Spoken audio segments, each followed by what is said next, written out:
On this show, we think like a GM. We even have our own team, the All-MLB Now Team. So if we're going to be naming a team, we should revisit it and live with it a little bit. As we pass Memorial Day, how is our team doing? Let's do a little digging in. Remember, our challenge is to find the skills that will win in the real world without paying the big money. For example, here's a pick that's still going strong. Our first baseman, Yandi Diaz of the Rays.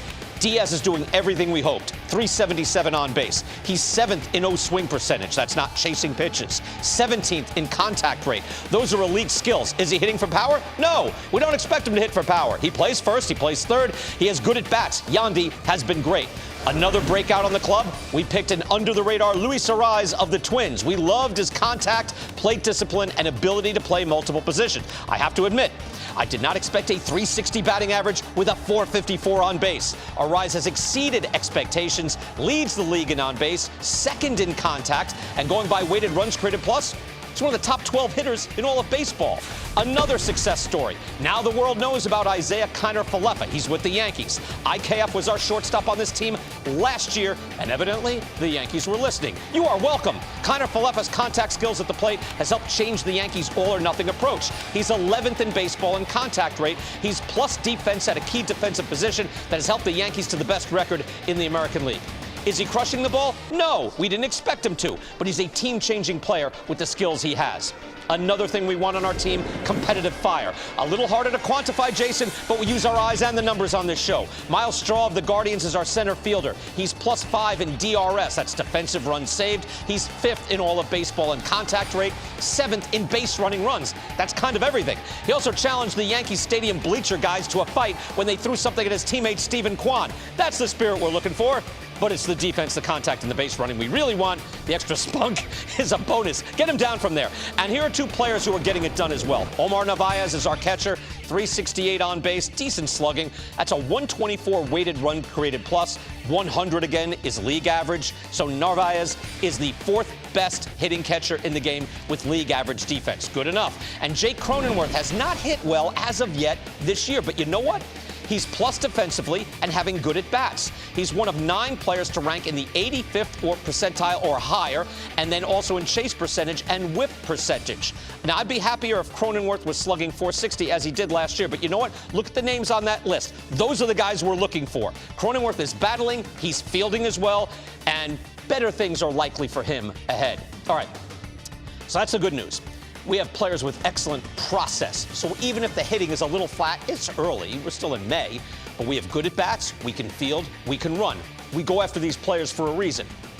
But you do need some power and production. Power's expensive. But my philosophy here was loosely based on last year's Mariners. Remember, they punched above their weight last year, with the power in their lineup coming mainly from Mitch Haniger and Kyle Seager. Here's what they did last year. Neither slugged 500. They're not like winning the MVP, but look at the games played, 157 and 159. They brought just enough pop to Seattle and loads of volume. The home runs, the RBIs, normally I don't talk that language, right? But 35-101, 39-100, that's volume. The Mariners, if you watch them play, they had just enough power to get by. The offense worked. They won a surprising 90 games. So you know what?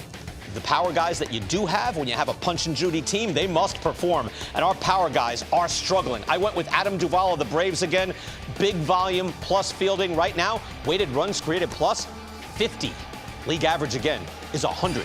Duvall was our big get last year, but he is mercurial right now, not getting it done. And Jesse Winker, our star player, now having joined the Mariners from the Reds, he's gotten off to a terrible start. It's early, but he's slugging 288 with below league average defense. I went light on power. That's a strategy. So when the power guys have a power shortage, we've got problems. Here's the full team and the weighted runs created plus for everybody. I only have 3 guys over league average. This is just hitting.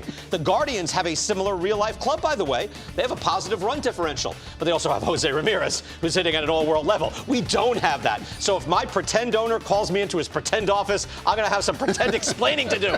The quarter mark for the MLB Now team has its ups and downs. These guys are going to be fired, Jason. This is terrible. All right, no, again, it's just fascinating. I want to revisit and see where everybody is. You sound like all the real GMs we talk to making excuses like crazy. Except they don't talk about adding fire. Yeah. What do you think how would this team be playing out on the field? This is a real team. Again, you don't even have a pitching staff, but if you're looking at that team, what do you think? If I were the GM of this team, I'd be saying it's early a lot. Yeah, right. There's a lot of baseball still to be played. Right. I mean, there are guys with track record there. Don't you think Adam Duvall at some point will do what he's always done? Well, let's rely on that, Brian. Yeah, I will do that. I like that strategy last year when we were trying to figure out what the Mariners did that they're, again, punching above their weight is a big theme of mine. Guardians are doing it this year, Mariners last year, and I love all those skills that come into play, but you need some pop. Go ahead. You missed the Mariner who I think fits your team perfectly, which is Ty France. He can play a bunch of positions. He's settled in at first base, great contact, gets hit by pitches a ton, so he gets on base a lot. He actually fits your team. That's the guy who you're missing. Look, I love this game because I think this game is better when you go to the ballpark a lot. Because I think one of the things you want to, like when I go to the ballpark now, I know this is going to sound like I look for baseball IQ. Like, who's backing up bases well? Who knows when to go first to third? Who tags up on the medium fly ball, from second to third because he's catching the guy flat-footed? I'll say two guys I think could be on your team, and I noticed it with the 2020 Mets, who didn't have a lot of great things to say. Andres Jimenez and Luis Guillermo were on that team. Yeah, and I kept talking about, those guys have great baseball IQ. Right. And if you look now, Jimenez has a 1.7 WAR a quarter of the way through the season. Guillermo, it's 1.2. And Buck Showalter, when he took over as manager, I was talking, he said to me, tell me something that you think about the team that isn't obvious.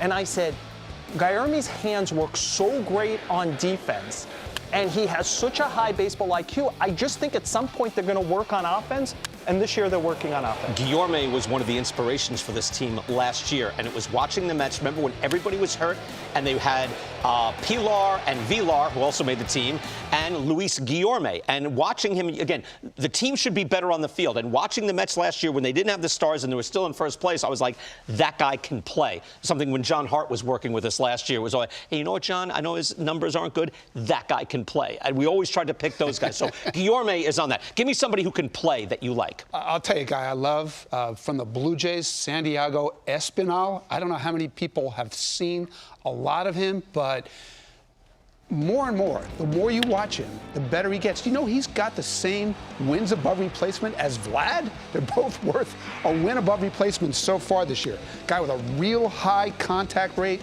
plus defender at multiple positions, although he's settled in now at second, plus base runner.